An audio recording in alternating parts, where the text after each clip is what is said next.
Alors, pour conclure sur cette première phase, château, ô mon beau château. C'est un point de divergence avec Benjamin. Avec Benjamin. J'ai été avec Benjamin, j'ai visité ce château. Pour la petite histoire même, à un moment donné, les Anglais me faisaient un tel prix qu'il y avait confusion entre les livres et les francs. Forcément, ce n'était pas la même chose. Nous avons décidé, effectivement, avec Benjamin, d'acheter ce château. Pourquoi? Parce que c'est un patrimoine exceptionnel. Pour les Cisoniens, comme moi, 59 ans, qui est né à Cisoin, je n'avais jamais mis les pieds dans cet espace. Rendre cet espace aux Cisoniens était un magnifique projet, et c'est un magnifique projet. Par contre, il faut avoir les pieds sur terre. À un moment donné, quand vous allez dans ce château, vous avez l'occasion d'être dans ce parc et de regarder la beauté naturelle de ce parc.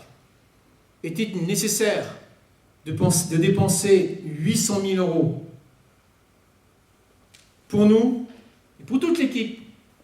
C'est trop d'argent pour aménager le parc. C'est trop d'argent pour un parc. Et nous jugeons que les dépenses de rénovation du château pour en faire des bureaux administratifs, je dis bien des bureaux administratifs, eh bien c'est malvenu. Nous ne souhaitons pas que le château devienne des bureaux administratifs. Alors, plusieurs raisons. On va se projeter dans 10 ans, dans 15 ans. Si vous faites des bureaux administratifs dans un espace comme celui-là qui n'est pas fait pour cela, qui vous dit que demain, pour avoir votre papier administratif, vous ne vous déplacerez plus? Vous appuierez sur un bouton, vous l'aurez sur Internet.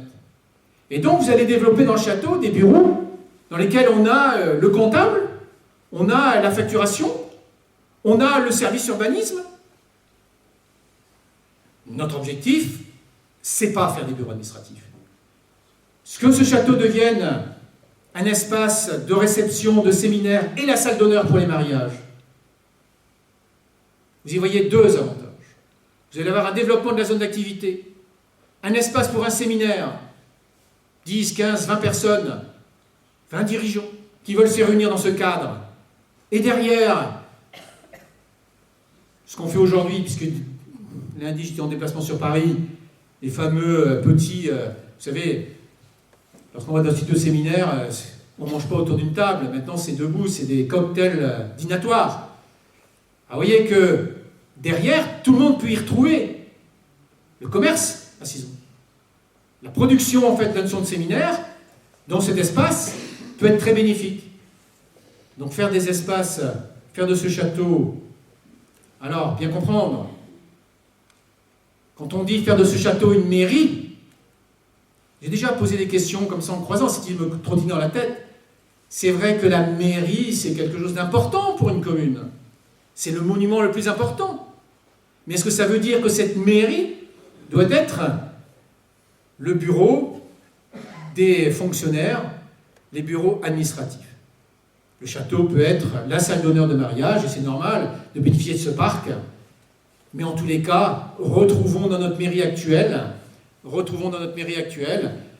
eh bien, les bureaux administratifs. Et on m'a déjà dit, mais c'est déjà trop petit. De la salle d'honneur, eh bien, devant un magnifique open space. C'est vrai que c'est très moderne, l'open space.